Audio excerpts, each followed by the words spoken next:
Olá, boa tarde a todos. Prazer enorme mais uma vez estar com vocês no Café com o Gestor. Hoje estamos na presença do sócio e gestor da Capitânia, Caio Conca, um profissional com uma expertise muito diferenciada no mercado, focado no mercado de fundos imobiliários, ativos ligados aí ao mercado imobiliário. Especialista em investimentos, Pedro Cesário conosco mais uma vez, seja bem-vindo. Queremos incentivar aí a todos aqueles que estão nos assistindo a fazer suas perguntas, ter algum tipo de interação. Hoje vocês têm a oportunidade de colocar aqui as suas dúvidas para que profissionais do mercado extremamente competentes nas suas atividades possam responder e esclarecer aí os pontos, né? Eu quero abrir com Pedro Cesário. Perfeito, vamos lá. Primeiro, Felipe, muito obrigado aí pelo convite novamente, né? A gente vem trazendo diversos gestores justamente para ter essa proximidade maior com o cliente, com o investidor, que, como eu sempre venho falando, né?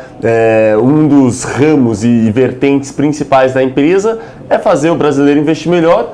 E nada melhor que isso, né, Felipe, do que de uma maneira educacional. Então, certamente, ter a presença do Conca é muito relevante em termos de riqueza de conteúdo para a gente passar, né? Perfeito. Caio, gostaríamos de abrir, então, o nosso papo, né? Fica à vontade.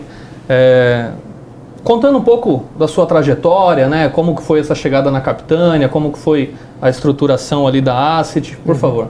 Bom, eu cheguei lá novinho, né? Na verdade, antes de sair da faculdade, eu já estava lá, né? Quando a Capitânia, de 2005 a 2008, a Capitânia era uma Asset que, na verdade, ela vendia produtos, né? Em 2008, quando a gente montou o primeiro fundo para comprar transações, a gente tinha dois segmentos ali muito bem definidos, que é o imobiliário de infraestrutura. Eu cheguei ali meio como estagiário, o setor imobiliário de lá para cá cresceu muito e eu acabei virando um analista do setor imobiliário. Sim. Isso, estamos falando de 10 anos atrás. Né? Então eu peguei todo esse começo, na verdade era um mercado quase que inexistente, né? O mercado de fundo imobiliário, então eu peguei esse mercado aí desde o comecinho, quase quando não existiam fundos e tudo mais. Então basicamente foi isso. Aí de lá para cá me tornei sócio coisa de, sei lá, 5 anos atrás. Basicamente, quando o mercado deu aquela embicada ali em 2013, na verdade, final de 2012, 2013, quando o juro saiu lá de 7, indo para 12, muito fundo entregando área, e a realidade ele acabou se impondo e as premissas elas não se verificaram. Teve uma oportunidade muito grande, né, de comprar fundo imobiliário. Foi quando a gente basicamente montou a tese de investimento, passou o chapéu ali dos investidores e aí montou essa área como se a gente fosse um fundo de fundo imobiliário. Sim. É que diferente da indústria, a gente acabou montando essa estratégia via um fundo multimercado e não via os fundos de fundos listados, né, que o pessoal chama aí dos FOFs. Então aí de lá para cá é uma área que hoje a gente já está com quase 1.600 na estratégia, então acho que somos aí, junto com 2, 3 players aí, acho que os maiores FOFs do mercado. E estamos aí com vários produtos, fundo exclusivo, fundo aberto para institucional, para varejo. Em dezembro saímos com o nosso fundo listado, que é o CPFF, que é o FOF listado, né? É o caminho inverso que a gente acabou fazendo, né? E estamos aí. Bacana, né? Realmente é um fundo diferenciado e a gente gostaria de primeiro que você falasse um pouco a respeito do próprio fundo, né? Como que o fundo está estruturado, né? Qual que é o modus operandi que vocês têm atuado em cima da carteira e passasse também pela questão de uma estratégia ativa, né? Mostrar para o investidor, tem muito investidor que opta por montar um portfólio, né? De maneira própria, ali, de maneira autônoma, baseado numa série de pesquisas ou de algumas recomendações, mas o assessor a todo instante sempre alerta o investidor da capacidade de repente participar de uma estrutura através de uma gestão ativa de quem está por trás daquele fundo. Conta um pouco pra gente, Caio. Bom, no final do dia, hoje são mais de 200 fundos, é um mercado que já passa aí de 100 bi de valor de mercado, os fundos ganharam liquidez, então não é mais aquele mercado lá de trás em que você comprava um fundo que tinha um imóvel, senta em cima do fundo. Acho que a gestão ativa, ela, no longo prazo, ela gera valor. Não só por comprar e vender fundos existentes, mas também tendo escala, conseguir ter posição relevante nos fundos e influenciar nas tomadas de decisão. Então, a gente já tem aí vários casos concretos em que a gente conseguiu influenciar nessas tomadas de decisão. Às vezes, um imóvel precisa de uma expansão, às vezes o imóvel precisa de um retrofit, às vezes tem um prestador de serviço que está fazendo um mau trabalho também, ou está fazendo um trabalho razoável, cobrando muito por isso também. Existem várias falhas aí de fundos que elas são... você consegue colocar o fundo no trilho tendo uma posição relevante. E acho que um terceiro ponto e principal, hoje, assim, olhando para frente, né, porque assim, lá atrás você tinha uma indústria que era muito óbvia, então você tinha quase que todos os fundos eles estavam baratos, então você olhava preço de tijolo, se você fechasse o olho e comprasse qualquer coisa, tudo andou, teve os fundos que andaram mais, outros menos, mas assim, basicamente estava tudo muito barato. Não é o cenário de hoje, né? Não sou catastrofista, nossa, agora está tudo caro, não tenho essa opinião, mas não é mais óbvio como era antigamente. Então, acho que tem um terceiro fator importante, que é onde a gente acha que está o grosso do alfa que a gente espera gerar olhando para frente, que é basicamente trazer as oportunidades que estão no mundo real, ou seja, que estão fora do mercado de fundo imobiliário, para dentro do mercado de fundo imobiliário. Então, é tão simples quanto não ficar preso só aos fundos existentes. Né? Perfeito. Então, hoje o fato de você ter escala, hoje falando aí, grosso modo, com um BI 600, se a gente investir, sei lá, máximo de 10% numa oportunidade, a gente tem 150, 160 milhões numa oportunidade que eu consigo apadrinhar um player novo que quer montar seu fundo imobiliário e fugir um pouco desse mercado mais competitivo, mais agressivo.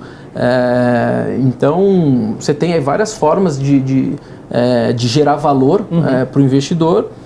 E tendo um gestor especialista e com uma escala já razoável, acho que você consegue trilhar bem nessas três... eu costumo falar que tem três formas de ganhar dinheiro na indústria. Né? A primeira e mais óbvia é quase como... Pensa que eu sou um fundo de equities long only, digamos assim, que basicamente eu fico comprando e vendendo o que tem disponível. Só que o fluxo de informação é muito grande entre fato relevante, relatório mensal, perfeito, assembleia... até publicação de dados macroeconômicos, acompanhamento de absorção, preço por metro quadrado de aluguel, região, o varejo, arbitragem entre as subclasses de ativo, tem realmente um fluxo de informação muito grande.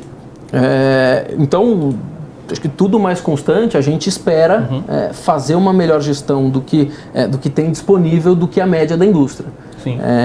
E nesse caso, e aí sem entrar no mérito de qualificar ou não as pessoas físicas terem posição diretamente, eu acho que é saudável, todo mundo tem que buscar sua poupança aí, mas é um fluxo de informação muito grande que as pessoas não têm tempo disponível, não têm ferramentas de análise, uma equipe dedicada. Então, assim, não existe nenhuma classe de ativo no Brasil que é detido 80% diretamente por pessoa física. Perfeito. Então a gente se sente muito confortável em operar nesse ambiente. E aí tem as outras duas formas, que é uma gestão mais ativista e realmente conseguir trazer novas oportunidades para o mercado de fundo imobiliário. Então, basicamente é o que a gente tenta fazer aqui. É lógico que a evolução do mercado, existem momentos de se fazer cada coisa. Então, você pegar, sei lá, ano passado até setembro, outubro, basicamente o que a gente fez foi aproveitar os IPOs que existiam, ou follow-ons no caso, de fundos existentes, que na nossa opinião estavam super dentro do preço, então extremamente atrativos. A gente conseguiu não ficar de fora da festa e conseguiu ter volumes relevantes em todas essas ofertas. Mas aí chega num momento como dezembro, por exemplo, em que os fundos eles realmente andaram muito, e aí você começa a se perguntar, e aí? Vou fazer o quê? Vou me limitar a comprar o que está aqui, entendeu? Claro. Não dá para ficar vendido. A gente... Não pode ficar em caixa, não é que não pode, o caixa ele é estratégico para comprar novos fundos imobiliários, né? Não vou captar dinheiro para ficar em caixa. Perfeito. Então, tá, e aí? Olhando para frente, o que você vai fazer? Como que você vai gerar alfa para o investidor? Né? Então, a gente conseguiu uma boa composição entre não ficar de fora da festa, digamos assim, de forma simples, não ficou de fora da festa e já conseguiu plantar o próximo ciclo de investimento, que foram nossos desembolsos ali de outubro para frente. Basicamente foram ofertas 476, em que a gente, em alguns casos, capitalizou até 100% do fundo investido. Perfeito. Cara, eu vou falando aqui, vai me interromper. Eu já vou falando aqui até amanhã, emendando um assunto no outro. Não, isso é bom, né?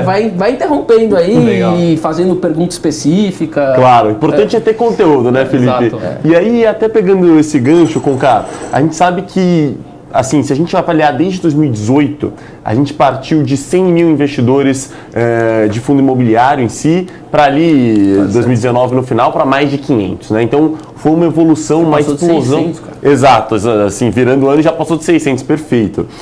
Então a gente nota, né, bastante evidente que houve uma explosão em relação ao fundo imobiliário. E que nem você estava comentando, em 2018, a gente viu ali uns ativos no-brainer, né, que era mais notório, né, Sim. no-brainer, até para explicar um pouco, esses ativos com ganho um pouco mais evidentes aí do mercado. Hoje a gente já tem certa dificuldade em ver isso, né, Conká? Como que vocês avaliam em si para agora conseguir gerar um alfa na carteira dos clientes, sendo que, como você mesmo citou, o mercado imobiliário não está tão óbvio como antes, né? Tá. Acho que um primeiro ponto, como eu comentei, no momento em que o mercado foi ficando menos óbvio, digamos assim, a gente já se preparou para o próximo ciclo de investimento. Então, a gente errou até um pouco na mão na venda. Quando eu digo errou na mão, que a gente vendeu mais barato do que deveria. Tá. Então, esses fundos mais óbvios, a gente, sei lá, vendeu o fundo, comprou a 100, acabou vendendo a 120, o fundo foi para 130. Então, até perdi um pouco do finalzinho ali. Mas, por outro lado, a gente conseguiu se capitalizar para apadrinhar novas ofertas. Então, são players novos no mercado, mas que têm muitas vezes bons imóveis que eles opcionaram ali ao longo dos últimos 6 meses e precisavam ali ir a mercado, mas acreditam, não tem uma escala suficiente para fazer uma oferta pública, uma oferta muito pequena, fundos de 100 milhões, 150 milhões, que ele precisa de um parceiro rápido para colocar de pé o primeiro momento do fundo dele, digamos assim. Perfeito. E a gente conseguiu ser esse dinheiro estratégico, comprando imóveis no final do dia, né, indiretamente imóveis, que tinham uma precificação muito diferente da precificação dos imóveis listados. Então, imóveis comparáveis, tem casos em que você está comprando o fundo de shopping A, em que o fundo de shopping B, que é listado, tem participação no mesmo shopping e a gente está comprando aqui 30% mais barato. Porque esse fundo já está negociando com, sei lá, 30 de ágio. O mesmo shopping. Esse aqui tem 20% de um shopping e a gente está comprando 20% do mesmo shopping via um outro veículo. O shopping não mudou. O shopping não mudou, é o mesmo shopping.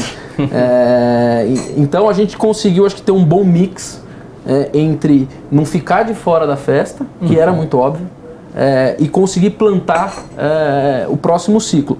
Aí, adicionalmente a isso, a gente se colocou de uma forma mais defensiva nesses últimos 30, 40 dias. Então, na medida que a gente realmente vendeu mesmo, zerou posição assim, dos fundos, sei lá, top 20 do IFIX em termos de tamanho, a gente deve ter 3, no máximo 4. Tá. Então a gente não está exposto aos grandes fundos do IFIX.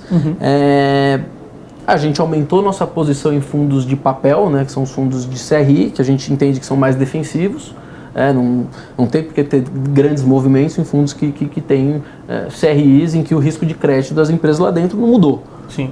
Então é uma forma mais defensiva, lógico que o seu ganho ele é muito mais limitado, né? Mas foi uma forma que a gente, enquanto esse pipeline de novas ofertas vai maturando, Sim. a gente fica defensivamente um pouco mais exposto em fundos de CRI, que foi o que a gente acabou fazendo. Então, sei lá, virada do ano até agora, o fundo que a gente está falando aqui, que é o Rate 90, o IFIX até, sei lá, ontem caiu 6% no ano, e nosso fundo caiu meio. Sim. Então, assim, até estava comentando com o Simonetti aqui, que é nosso RI, acho que desde o início da nossa estratégia lá em fevereiro de 2014, a gente não tinha precedente de abrir tanto do índice num intervalo de 40, 50 dias. Muito em função de ter, acho que, feito o movimento correto a gente fala, não pode ter dó de posição. Então, posição você está lá para comprar, para vender, se está no preço, vende, não tem problema nenhum, porque você não sabe quando o mercado volta, e o mercado voltou. Estamos falando de 6% em 40 dias. Perfeito. É bastante coisa. Sim. Uma colocação, né, que a gente sempre alerta muito o investidor é justamente a respeito dele fazer esse acompanhamento ativo da carteira. Então, poxa, qual a capacidade, né, que uma pessoa física incumbida aí de uma série de atribuições no dia a dia, seja um médico, seja um engenheiro, seja qualquer outra especialidade, ele vai conseguir demandar tempo para estudar um portfólio. E em meio a tantos detalhes que o Caio está colocando aqui, você acompanhar eventos que ocorrem ali em cima do papel, ou eventuais situações que reflita uma correção de preço, se o papel está muito esticado ou não, ou seja, requer literalmente um acompanhamento técnico de você saber como aquele ativo está se comportando em meio ao cenário que você está inserido. E, né, diante de, às vezes, uma dificuldade de fazer esse acompanhamento, faça sentido, né, surgir aí uma nova indústria, porque o Capitânia desponta como a pioneira, né? Você consegue lembrar algum outro fundo que está já colocando fundo imobiliário na composição da carteira, do portfólio? Não, assim, a gente lá atrás, assim, basicamente ninguém, em 2013, 14, topou o desafio de pegar a classe de ativo imobiliária, né, de fundo imobiliário, transformar num produto e vender. E distribuir. Era aquele negócio assim, você vender fundo imobiliário em 2014 era... O Simonetti aqui sabe melhor que eu. Você entrava na porta, você já tomava uma portada na cara, de volta. A gente topou o desafio, então muita gente, mas putz, a classe de ativo não tem liquidez, não tem profundidade, não tem fundo suficiente, não tem... A gente topou o desafio e a gente se surpreendeu positivamente com o que deu para fazer muita coisa. Sim. Né? Então, lógico que hoje existem aí já mais de, sei lá, 15 fundos de fundos, tem bastante fundo de fundo. Listados. Sim. Nenhum via multimercado, então... Exatamente. Pioneiro. Até porque quem deu esse primeiro dinheiro pra gente foi o investidor institucional. Sim. Que foi quem realmente lá atrás não estava machucado com a classe de ativo. Né? Porque boa parte dos investidores pessoa física de 2013, 2014 estavam muito machucado com a classe de ativo. A gente teve um período de 12 meses que o IFIX caiu 60%. Perfeito. Então tinha muita gente realmente machucada. Como a gente começou via multimercados, e de lá vieram outros mandatos, então a gente tem nosso fundo mais antigo, tem alguns fundos exclusivos de institucional. A gente falou, por que não ter um fundo para a plataforma? Eu sei que tem gente que gosta que o fundo seja listado, faz questão do dividendo, mas acho que as coisas são complementares.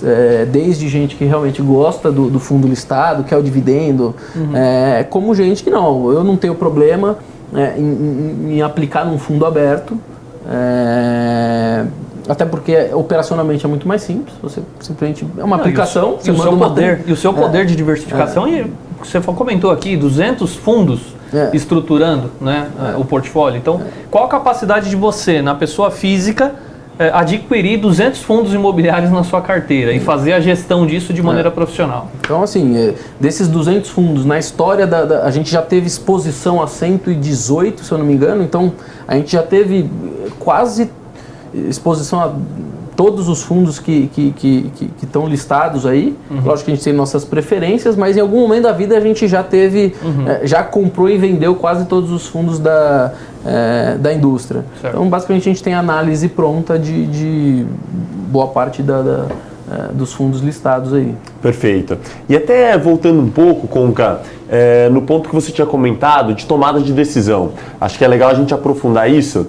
A gente sabe que hoje a quantidade de dados que a gente tem disponível gigantesca, né? Seja por mídia, boca a boca, enfim. E aí eu queria entender um pouco melhor como que a casa em si faz o filtro de todos esses dados, né? Como em comum acordo vocês decidem em si qual é o investimento correto para aplicar, e se vocês utilizam alguma modelagem em específico para de fato tomar a melhor decisão possível. Tá. Bom, avaliar imóvel parece meio tosco o que eu vou falar aqui, mas é fluxo de caixa descontado, tão simples quanto isso. Eu acho que o legal da coisa é você ter boas premissas. Então, você ter boas premissas é ter bastante informação. Perfeito. É isso. Então, você vai avaliar um fundo que tem lajes comerciais, fluxo de caixa descontado, shopping a mesma coisa, galpão logístico a mesma coisa. O que a gente faz lá nada mais é do que uma rotina de pesquisa cansativa e incessante. Então, olhar tudo que existe de patrimônio imobiliário no Brasil, tudo que existe de informação desse patrimônio imobiliário no Brasil, desde empresas listadas, então você tem lá as empresas de shopping listadas, você tem as empresas de lajes comerciais, imóveis logísticos, é um bolsão de informação importante. Você tem os players de private equity imobiliário, é um outro bolsão de informação importante. Você tem as fundações que têm um patrimônio imobiliário grande, holdings patrimoniais de famílias, os fundos imobiliários. Então você tem bolsões de informação que você consegue comparar e cruzar as informações. Por que eu acho que o BC-Fan está mais barato que a CCP, ou que o XPMOL está mais barato que a Iguatemi? Então você consegue cruzar muita informação. Além disso, hoje você tem cada vez mais empresas de pesquisa melhorando cada vez mais a qualidade do trabalho, desde as tradicionais, como empresas de pesquisa mesmo, de base de dados, de esse prédio aqui, quem é o locatário, quanto que está pagando de aluguel, até quando vai o contrato, o custo do condomínio, IPTU. Então, você tem que condensar esse amontoado de informação e fazer seu fluxo de caixa descontado. É lógico que tem um pouco de você entender onde você quer estar. Então, a gente gosta mais... Por que eu gosto mais de shopping e menos de imóvel, sei lá, hospitalar? Tá. Por que eu gosto mais de lajes comerciais do que galpões logísticos?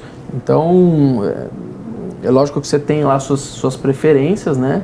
A gente é bastante simples quanto à política de investimento. Apesar da gente ser ativista, a gente não tenta inventar roda. Perfeito. Quando a gente inventar roda, tudo que é tese não testada no Brasil, a gente acaba não fazendo, ou uma participação muito pequena, mais como aprendizado mesmo. Então, a agência bancária, hospital, cemitério, imóvel educacional que não é em centros urbanos, tudo que é tese um pouco mais nova no Brasil, a gente acaba não tendo apetite, né? Hotel é um setor que a gente gosta pouco também. A gente gosta muito mais do que já tem aí pelo menos 15, 20 anos de dados que você consegue acompanhar e fazer uma boa análise. Em algum momento talvez seja mais difícil de encontrar oportunidade nos setores mais triviais, digamos assim, mas enquanto a gente acha que está conseguindo manter essa segmentação setorial, né? Manter essa segmentação setorial, continuar fazendo o que é simples. Perfeito. De uma forma mais ativa, digamos assim, e mais proativa. Perfeito. Então é isso, mas no final do dia informação, memorando de investimento, a gente tem um comitê imobiliário, mas a precificação imobiliária no final do dia ela não muda. Eu faço da mesma forma que faz meu concorrente. No final do dia é ter boas premissas, boa capacidade de análise e saber a hora de realmente girar a carteira. Legal. Excelente. Caio, um pouco do material que você produziu agora do fechamento de janeiro, né, eu queria que você colocasse como que foi, né, esse movimento do mercado, um janeiro que foi marcado ali na segunda quinzena por esse evento, né, que começou assolando ali, né, a Ásia, em torno do coronavírus, uma força de venda muito grande na Bolsa, muita gente realizando lucro. Como é que você viu esse movimento? Como que foi aí o ambiente de fundo imobiliário? Tá. Eu acredito que teve sim uma realização. Agora, eu discordo um pouco do motivo pelo qual o pessoal fala muito de coronavírus. A gente não tem... A principal informação para a precificação de imóvel imobiliário é juro real de longo prazo, sim, digamos assim, né? Não teve nenhuma movimentação de juro real de longo prazo em dezembro, janeiro, e a gente não está tendo agora. Correlação nenhuma. Né? Falando, eu tenho um imóvel que está me gerando um dividendo real ali de X. Eu tenho uma NTNB de longo prazo que praticamente não mexeu ou até ligeiramente para baixo. Então, o meu custo de oportunidade em termos reais, ele ficou de lado. Por que o meu imóvel vale 5%, 10% menos? Eu acho que essa queda ela é muito mais realização. E se você, como você corta meses, putz, eu cortei janeiro, eu cortei fevereiro. Na verdade, a gente está vindo de um dezembro que o índice subiu, quase 11%. Então, se você pegar o fio da meada ali, você vai ver que é uma realização normal. Acho que não necessariamente o mês de janeiro ou o coronavírus. É uma realização normal que não deveria ter nenhuma relação com um cenário externo. Assim, aqui, de tudo que a gente acompanhou, dos primeiros relatórios mensais de gestão, fatos relevantes, as notícias micro, aí falando dos fundos mesmo, dos imóveis, têm sido muito mais positivas do que negativas. Então, a revisional do contrato foi para cima, a venda do shopping foi melhor que a inflação. Então, assim, não tem porquê, num cenário em que você tem notícias positivas dos imóveis que compõem os fundos imobiliários, você não tem um juro real de longo prazo mudando, nenhuma perspectiva de mudança de diretriz de política econômica.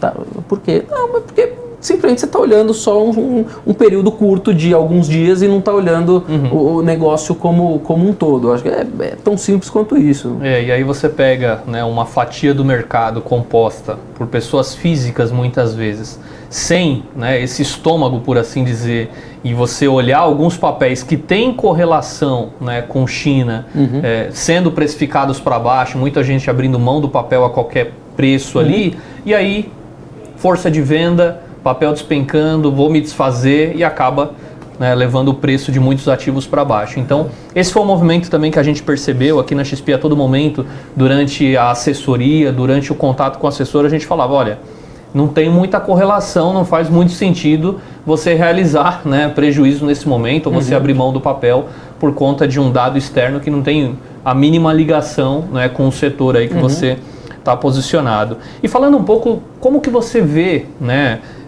apesar do investidor que entrou há pouco tempo, o investidor aplicou ali em setembro, outubro, em fundo imobiliário, seja no Capitânia, seja em fundos propriamente. Ele teve uma experiência muito boa e de repente ele sentiu um choque em janeiro, né? Mas o que o investidor ele tem que pensar olhando adiante, olhando todas essas reformas estruturais que nós estamos aí prestes a atravessar nos próximos meses? Como é que está a sua percepção? Eu acho que, primeiro, o Brasil nunca teve de verdade um juro real de longo prazo sem pressão inflacionária. Nunca teve. De novo, eu não sei se é 3%, é 3,20%, é 2,80%. Assim, para o setor imobiliário como um todo, isso muda muito pouco, até porque a gente conviveu sempre com um juro real de 6%, 7%, 8% em alguns casos. Então, falando do passado recente. Então, para o setor imobiliário, isso é música para o ouvido, né? E não é aquele juro como a gente teve lá em, sei lá, 2012, que ele bateu 7, mas se olhava o futuro, estava 16, estava 15. Então estamos falando de um juro que ele vai continuar baixo, muito provavelmente. Uma equipe econômica que se mostrou reformista. O mundo real ali, estamos falando aí de uma atividade econômica que, de novo, não precisa ser 5, 4, crescer 1, 2, do que a gente veio aí, do que a gente viu nos últimos anos. Então, o cenário para mercado imobiliário como um todo, ele nunca teve tão bom. É que, de novo, é o que eu sempre falo, a gente não pode achar que o mercado imobiliário são aqueles 200 fundos existentes. O mercado imobiliário não é isso. Tá? A gente não, por exemplo, dentro dos fundos imobiliários, a gente não tem nem 10% de todo o estoque imobiliário. Isso só falando das classes mais triviais ali, dos shoppings, das lojas comerciais. É um mercado muito embrionário, realmente. É um mercado embrionário que pode ter 3, 4, 5 vezes o tamanho. Poder de liquidez altíssimo no Exatamente. futuro. Então, assim, olhando para frente, a nossa visão assim, é bastante positiva. De novo, nosso trabalho é conseguir fugir das pegadinhas, né, dos fundos que tem alguma pegadinha ou que eventualmente estão caros, com imóveis ruins, mal precificados e tudo mais. Mas é um mercado que assim, tem tudo para crescer. Sim. Isso eu estou falando assim, nem é tão simples quanto trazer um pouco dessa oferta de ativos imobiliários que estão fora dos fundos para dentro. Não estou nem falando de muito crescimento, estou falando de nada disso. Sim. Bacana. Perfeito. A gente vê, de fato, como você bem citou agora, Conca, esse movimento positivo, em específico para fundo imobiliário. Pegando um gancho, até analisando assim, o Brasil como macro, a gente tem empresas, né, com uma estrutura de custo cada vez mais enxuta, né, passaram ali por um período intervencionista difícil, conseguiram sobreviver. Aliado a isso, a gente tem também, com a Selic a 4,25, uma estrutura de despesa financeira cada vez menor também, mais barata para as empresas, e a gente sabe que isso dá espaço para crescimento de margem operacional. E aí, daquele jeito, né? O lucro das empresas é fortemente embasado no crescimento em si da Bolsa. Dito tudo isso, uma pergunta um pouco mais capciosa aí. Apesar dessa visão positiva para fundo imobiliário, por que você recomenda investidores que estão aí nos assistindo seguir para fundo imobiliário e não para o Ibovespa em si, que está tão quente, né? Está nessa efervescência? Mas é que eu não recomendo. Eu recomendo sair do CDI e ir para risco. Eu recomendo, eu pessoalmente, se pudesse, ia para assim, bolsa e fundo imobiliário. Mas putz, vai ter solavanco. Pô, mas tem mesmo. Faz parte, é volatilidade. Faz parte. O cenário macro nunca teve tão bom, mas acredito que vai ter espaço para as duas classes de ativo. Perfeito. Acho que uma não exclui a outra. O que a gente precisa é pegar essa composição de CDI e aos poucos ir diminuindo. É que eu acho que o fundo imobiliário ele acaba sendo um primeiro passo mais elegante, assim, Perfeito. vai? Soft, eu diria. Soft. Perfeito. Por quê? Porque, primeiro, que o investidor, ele sabe ele conhece o que o fundo está comprando. Todo mundo teve alguma experiência imobiliária na vida. Seja porque comprou imóvel, porque aluga uma salinha, já foi num galpão logístico, já foi num imóvel de atacado, um laboratório. Então, assim, shopping, né? É o shopping. A experiência imobiliária ela é presente. Então, é mais fácil de explicar. Os fundos imobiliários, eles têm uma volatilidade muito menor que a volatilidade de bolsa. Foi ruim agora, janeiro? Foi ruim, mas assim, ainda não é uma volatilidade de bolsa. Perfeito. Então, acho que para quem realmente é assim, super conservador, estava super exposto a CDI, eu acho que o mercado de fundo imobiliário ele é uma boa primeira porta de entrada para renda variável, vai. Excelente. Vamos brincar de renda variável aqui? Então dá um primeiro passo aqui no fundo imobiliário e aos poucos vai, porque aí bolsa é outro bicho, né? Você tem vários setores da economia. Excelente. Então tem setor que vai bem, que vai mal, super exposto a dólar, pouco. Então assim, é outro bicho. Realmente, se você errar a mão, você pode errar a mão e... Forte, né? Forte. Perfeito. Então, acho que é um primeiro passo educado ali, soft. Excelente. O grande ponto é, em específico, essa batalha para sair do CDI, né? Sim. Aí, talvez, junto, a gente cria aí duas vertentes, um pouquinho mais soft, fundo imobiliário. Só um dado, né? Eu gosto sempre de trazer para nossa live, Conca, e isso pode ser explorado muito pela Capitânia também, já tem feito isso aí ao longo do tempo. A poupança ainda tem cerca de 890 bi de reais, né? Então, não tem condições de você render hoje 70% da taxa Selic, porque realmente é uma rentabilidade muito baixa, né? Uma pergunta de um dos participantes que está com a gente, ele coloca o seguinte, né, até falando um pouco mais sobre a casa. Além do Capitânia Rate 90, a casa tem algum outro fundo parecido? Tá, aqui que a gente... de produto, o que a gente tem, tá? A Capitânia é uma asset, aí em um minuto, tá? Para resumir. A Capitânia é uma asset hoje de 7,5 bi sob gestão. A gente tem basicamente 2 grandes mandatos. O mandato de crédito privado, mais ou menos 6 bi, e o mandato de fundo imobiliário, que é mais ou menos esse 1,5 bi, 1,6 bi que eu comentei. E aí a gente tem vários produtos na plataforma de crédito privado, desde o nosso fundo D1, que é o mais papai com mamãe, digamos assim, até fundos com uma liquidez mais restritiva, até o nosso fundo imobiliário listado em bolsa de CRIs, que é o Capitânia Securities, que é o nosso fundo de papel, é um nosso mandato de crédito. 11B. Exatamente, CPTS 11B. Então a gente tem ali uma grade de produtos de crédito. E no imobiliário a gente basicamente tem 2 produtos, que é o multimercado, que é o Capitânia, o Rate 90, e o listado que a gente lançou agora em dezembro, que é o CPFF 11, que é o nosso fundo de fundo listado. Então aí é uma questão pessoal no final do dia o recheio, eu costumo falar, o recheio é o mesmo, a estratégia é a mesma, mas fica ali por o investidor decidir se ele faz mais sentido para ele ter exposição via o multimercado, ou via um fundo imobiliário listado.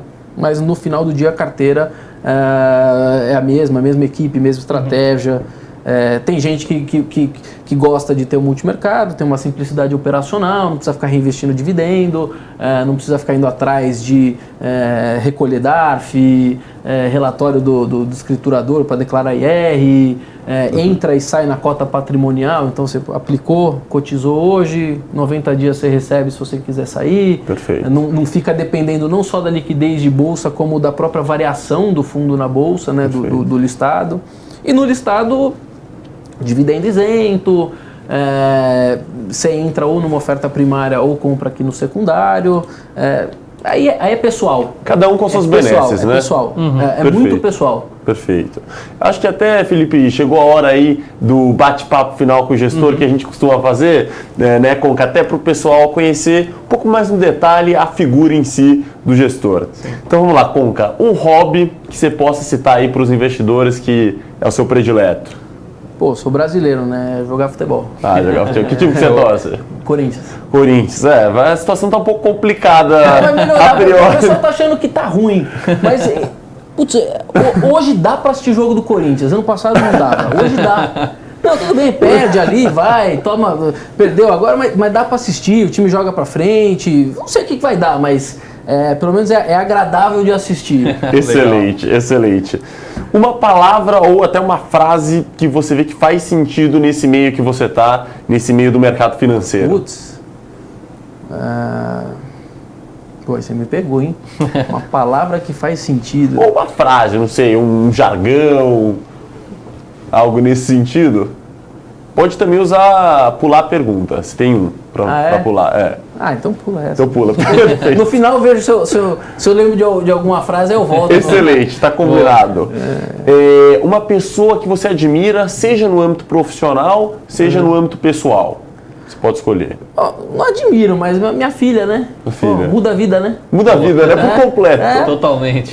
Assim, não fez nada necessariamente para eu admirar, mas assim, só pela pessoa, pela relevância, importância. Em todos os sentidos. Em todos os sentidos. Muda muito a vida. Perfeito. É o que me vem na cabeça. Excelente. Para a gente finalizar, um sonho grande. Um sonho que você tenha para se concretizar daqui 10, 20 anos. Poxa, acho que nem 10, 20, mas acho que eu tenho um sonho, só um sonho, em algum momento eu vou fazer, que é patrocinar um atleta olímpico de uma modalidade não óbvia. Não óbvia. Então, sei lá, deve ter um monte espalhado por aí, pensa lá, um menino, uma menina bom em algum esporte que não tem aí incentivo, esse é um sonho que eu tenho, que eu acho que assim, tá na mão, não exatamente para agora, mas Excelente. tudo dando certo muito em breve. No futuro próximo. A gente até tem aqui, né, Felipe, um atleta olímpico de esgrima. Aí, né? Eventualmente, oportunidade, já vou passar o contato dele pro Conca. Não, é mais ou menos nessa linha aí. Excelente. Canoagem, sabe? Tem muita modalidade olímpica aí de gente boa e, sei lá, eu tenho isso na cabeça. Perfeito. Queria aqui deixar o meu agradecimento tanto a todos os investidores que estavam nos assistindo, como ao Conca e, claro, agradecer novamente, Felipe, a oportunidade aí de entrevistar um gestor desse calibre do mercado financeiro. Valeu, obrigado. Gente, muito obrigado pela participação. A nossa live segue adiante. Nós buscamos aqui com essa oportunidade que nós proporcionamos, ter uma interação realmente com o gestor e conhecer de perto qual que é a visão de mercado, qual que é a visão da casa. Conte sempre com a gente, estaremos sempre à disposição. Caio, muito obrigado pela sua presença. A gente também, sempre à disposição.